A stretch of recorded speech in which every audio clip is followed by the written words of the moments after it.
Praise the Lord. கர்த்தருக்கு ஸ்தோத்திரம். இன்றைய வசனம்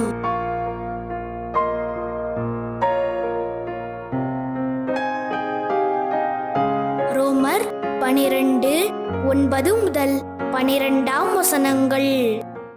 உங்கள் அன்பு மாயமற்றதாயிருப்பதாக. தீமையை வெறுத்து நன்மையை பற்றி கொண்டிருங்கள். சகோதர சிநேகத்திலே ஒருவர் மேலொருவர் பட்சமாயிருங்கள்.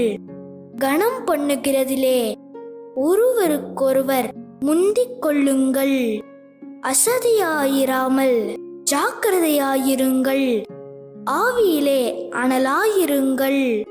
கர்த்தருக்கு ஊழியஞ்செய்யுங்கள். நம்பிக்கையிலே சந்தோஷமாயிருங்கள். உபத்திரவத்திலே பொறுமையாயிருங்கள். ஜெபத்திலே உறுதியாய் தரித்திருங்கள்.